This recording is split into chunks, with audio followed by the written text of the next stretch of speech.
Hello everyone and welcome back to another episode of The News. We're out in beautiful Kananaskis right now. It is absolutely gorgeous out here. So lucky to have this so close to home. Today's got a great episode. We're talking about Ford's new demonstrator hill climb vehicle made out of the Lightning. That has another teaser. The full unveil will be happening in the next month. We're very excited about that. We're going to be talking about the Ford Maverick has been coated with some different upgrades that I'm sure people will be very excited about. And the new Expedition, the updated Expedition has been caught with a front-end new look. So very excited about that. Without further ado, let's just get right into it.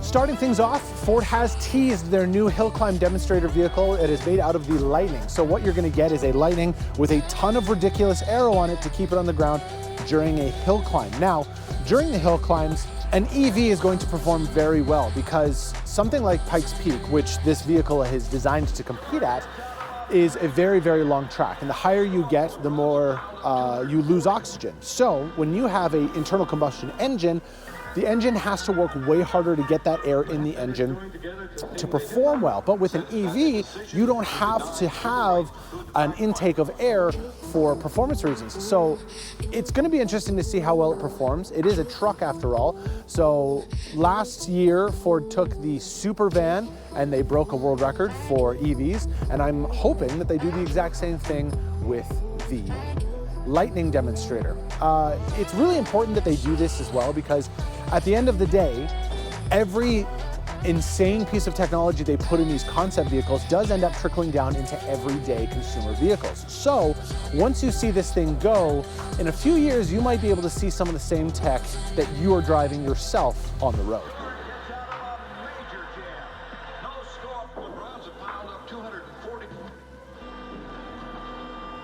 Moving on, the Ford Maverick has been spotted with some crazy upgrades that I think that people will be excited about. When the Maverick first came out, it was a very big deal because it had a hybrid engine as standard. Now, one of the things that people didn't really like about that is that the hybrid engine was only available in front-wheel drive.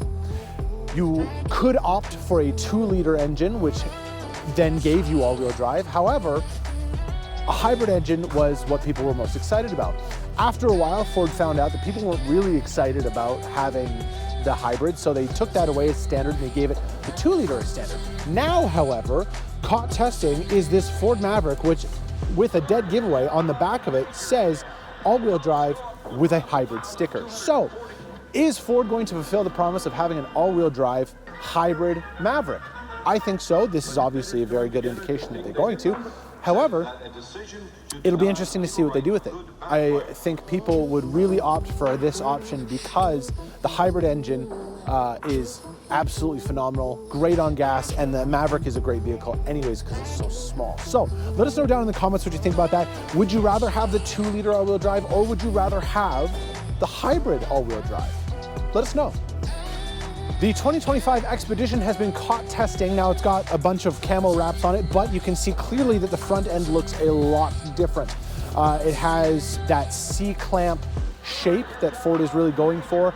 The F-150 has it, the Ranger has it, and now obviously it looks like the Expedition will have it. It looks like a very handsome vehicle. The Expedition is a great vehicle. It has been for a very long time, so I think people are going to be excited about it.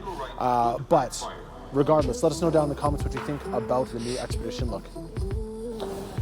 And then last but not least, the government of Canada has passed a law recently stating, this isn't really Ford news, this is actually auto industry news.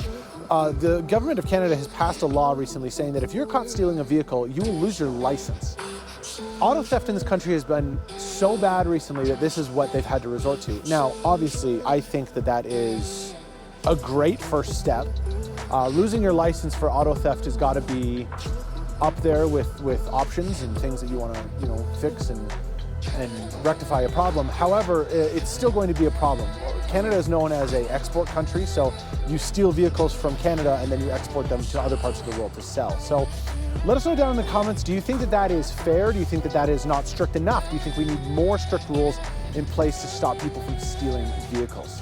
Thank you so much for watching. Remember to like and subscribe, and we will see you next week.